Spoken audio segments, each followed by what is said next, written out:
the NBA did make a major announcement this past Saturday, and that was the introduction of the in-season tournament, man. So, Brian, let's run the video and give the fans a breakdown. NBA held a big press conference and marketing event last night here in Las Vegas to break down the format and everything that the in-season tournament entails. So let's run the video and react to it.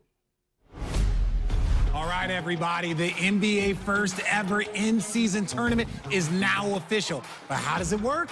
Like this. First up is group play. All 30 teams will be split into 6 groups, 3 from the East, 3 from the West, with a random draw based on last year's regular season records. Each team in a group plays each other 1 time, a total of 4 games, 2 at home, 2 on the road. 1, 2, 3, yeah. Now, those games happen Tuesdays and Fridays in November, so set your calendar. Basically, these regular season NBA games also count as tournament games. Now, in each group, the team with the best group play record after those 4 games, they're moving on. The team with the next best record in each conference, those 2 are the wild cards. Always watch out for the wild cards. Now, we get to the knockout round. 8 teams, single elimination, and you know what that means. Win and move on, or lose, and you're out. And the last 4 teams standing, guess what? You're headed to Vegas, baby. That's right. In Las Vegas, the semifinal battles will get us to the championship game on December 9th. 2 teams in a winner-take-all final to be named champion and be awarded the first ever NBA Cup. Come on now. Look, there's a lot to look forward to this season. Players on new teams, rookies new to the league, and teams just looking to make some noise. And the NBA in-season tournament is going to be a can't-miss, must-see, high-stakes, high-level competition. And if you're a hoops head just like me, I promise you, you're going to love it. All right, so that was it, man. And again, the NBA marketing machine was on fire because as soon as the press conference is over, the thing was plastered all over Las Vegas, man. In-season tournament. Get your tickets, come back to Las Vegas. And look, just another, I think it's just another step for the NBA to establish a franchise here in Las Vegas. Yeah. We have it here with Summer League. Now you have NBA Con. Now you have the in-season tournament that they're bringing here in Las Vegas on a 2-day event. Ultimately, LeBron will get his team in Las Vegas, and that'll be part of the expansion. Now, we'll get into the overall, like the specifics of this, but overall, I think the rollout and the concept is cool, right? You have your team split out into group play.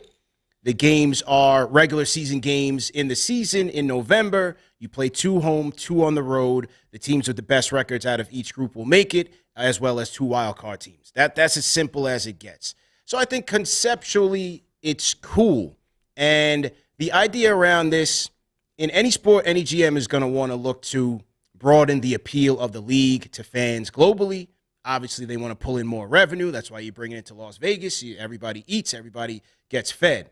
So the idea here to bring in the more casual fan, because the regular season of the NBA can get tedious, right? It can get boring for the casual fan. They want to bring a little bit more excitement.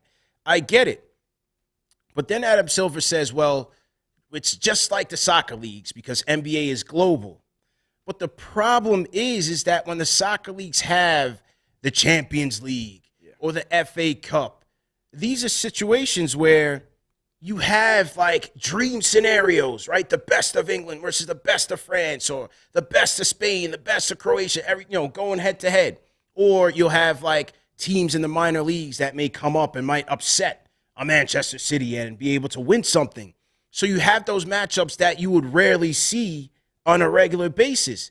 But in the NBA, are fans really going to care if the Charlotte Hornets beat the Denver Nuggets in the Commissioner's Cup in Las Vegas? Who cares? Yeah. You know what I'm saying? Yeah. Because at the end of the day, it's about who's hoisting the Larry O'Brien trophy.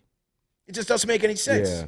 And that's why I everything you said is correct, because I think initially for the first ever, the beginning of it, I think this is going to be one of those things where a lot of people go into it, they're going to hate it, and like the playing, they're going to like it. And I'm hoping that this only means the intro to possibly bringing in some of those, Barcelonas. We see, these Spanish teams coming for preseason. Right. We see some Chinese teams coming for the preseason.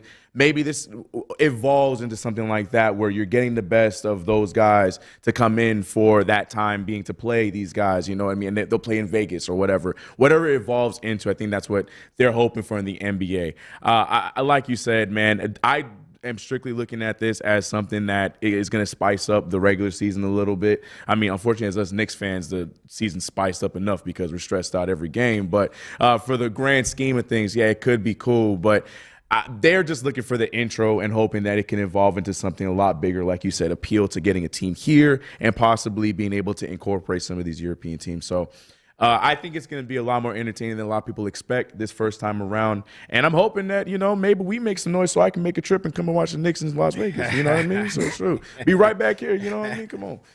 I mean, that'd be cool. Come back and be in the studio and break down. Hey, Mr. Vegas would not pass up that opportunity. Absolutely not, ladies and gentlemen. I will be back here in Vegas, helping you guys network and meet all the people. Don't worry, guys. I got you. Absolutely. But look, I'm excited for it. We've had this conversation in the past, CP, where I'm for it. You were just like hesitant. I guess you weren't really in favor of it. I don't want to speak for you, but I like the concept. I like changing it up. You talked about how it can be tedious. It can get monotonous, man. I think when you're in the middle of December or January and you're just watching the league, you're waiting to get to All-Star break. I think it's a good way to break up what we got during the middle of the season. And honestly, I think the players are going to get more into this than we actually think they are because, look, there are egos in this sport, man. Let's keep it a buck. Whoever wins the first one, let's say it is the Charlotte Hornets, right? You don't think someone's gonna be like, "Yo, I beat you in this thing."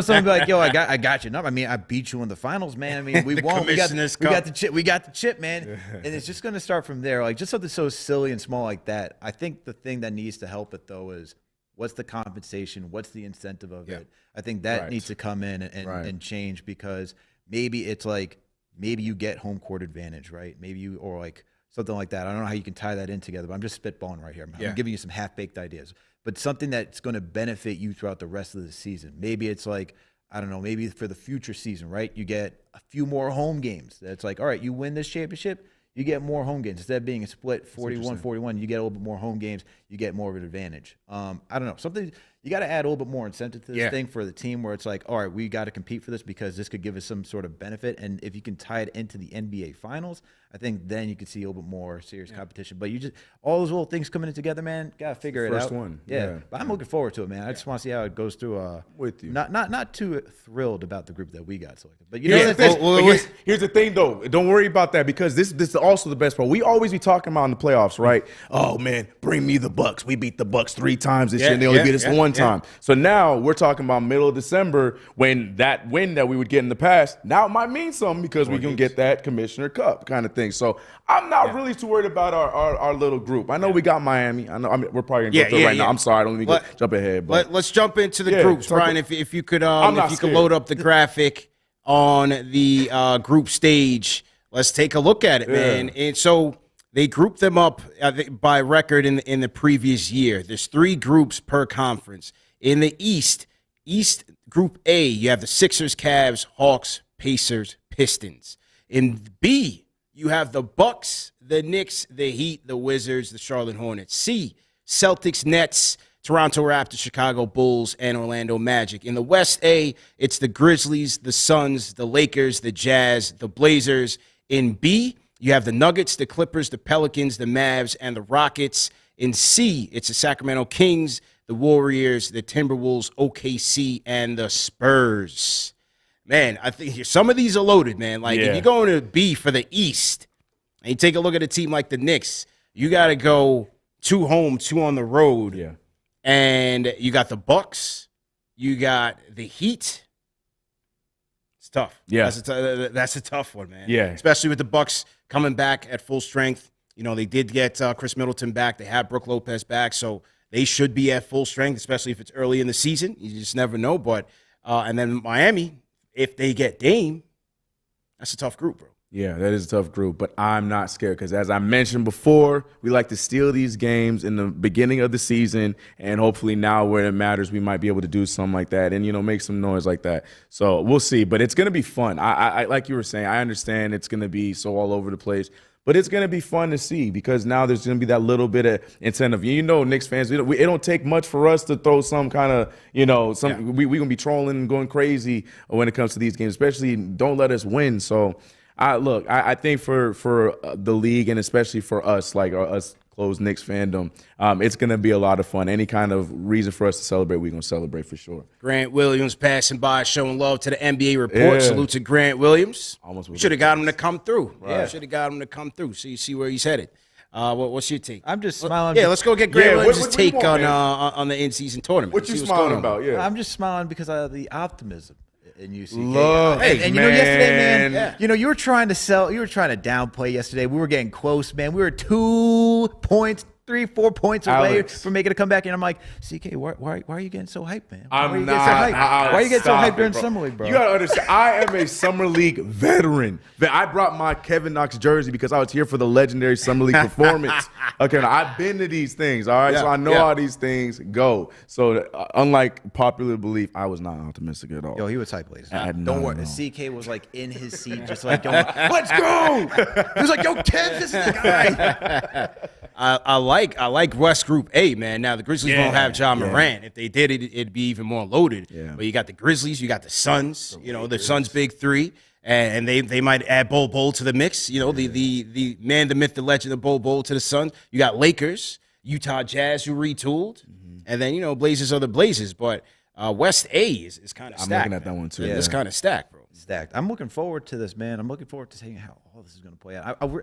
But getting back to what we were talking about for the Knicks, and to CK's point, I wouldn't be surprised. This is where I'm saying, like, for players saying, hey, you beat the Bucks, you beat Giannis. Like, yo, we just beat you, man. We won this little Commissioner's Cup, whatever you call it. And it's like, I highly doubt, if you hear it enough, can you imagine it's like, yo, man, I beat you in whatever stupid game it is, right? I beat you in Monopoly. Like, Yeah. oh, man, you just keep Ego. keep running. Like, ego's Come on, going to man. come out at some point, man. Come on, man.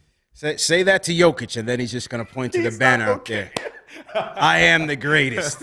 You can have the Commissioner's Cup, Right. the Manscaped.com bowl, or whatever Look, you want. man, for teams like the I had Hornets, parade. man, they need Listen, something. man. Look, Vegas will win, and Vegas will win. based on where the All-Star game has been the last couple of years, I wouldn't mind coming to Vegas every year for this, right? So I'll be here. No, make no mistake. You don't want to be here. in Cleveland? I don't want to be in Cleveland, Utah, Indiana. I heard you like the pizza out in Cleveland. Yeah, I'm good.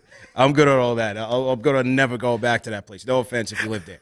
But So all the NBA fans who are in Cleveland right now Yeah, tuning in, what? no offense if you live there, man. But look, I think for the players I've absolutely benefit. I'm always up for, the players able to make more coin. In this, it says that the team that wins the tournament will be crowned the NBA Cup. Each player on the winning team will take home $500,000.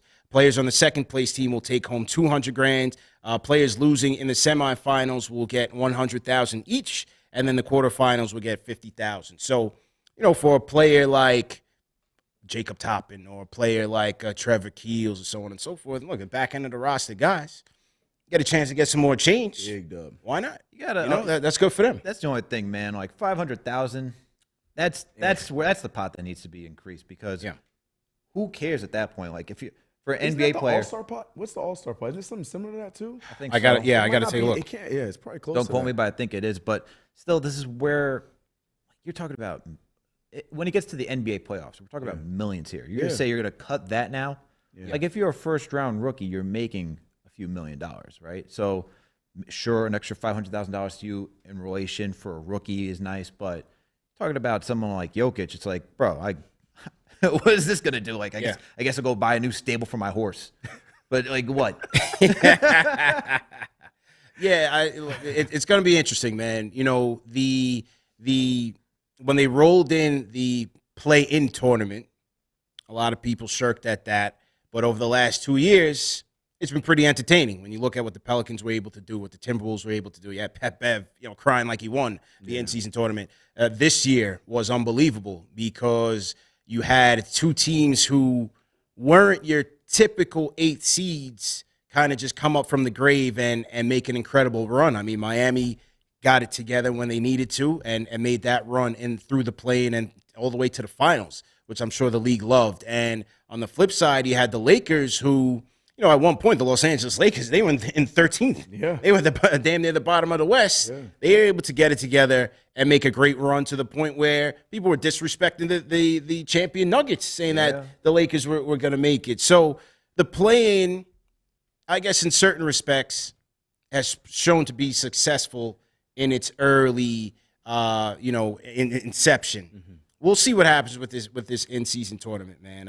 I'm just not sure if the incentive for the players will be good enough to really get them, into this thing. Not the top what I level mean? guys, yeah. Right. Right. Like the Bronze, ADs, the Jokic, the Giannis. Like, will they really care about this enough? That's going to be interesting. But it also, don't forget, it plays into that new rule, too, where they got to play 70% of the games for these awards. True. Be that as it may, they can't just skip. Like a lot of people were thinking was going to happen. They got to play. They got to play these games. You know what I mean? Because I know, they care about those all NBAs incentives. You know what I mean? So yeah, that's another thing that we got to keep an eye on as well. That's a great point, CK. And not only, I think where they placed it too at the beginning of the season in November, right? That's where you're the most fresh to start the season, right? Where supposedly, but when you want to start taking those breaks, it's towards the end of the season, like what Jokic did this year. It's like, okay, we're at the 75% mark. Let me dial it down a little bit, conserve my energy, and then we get to the playoffs, and now I can, turn it back up to 110%.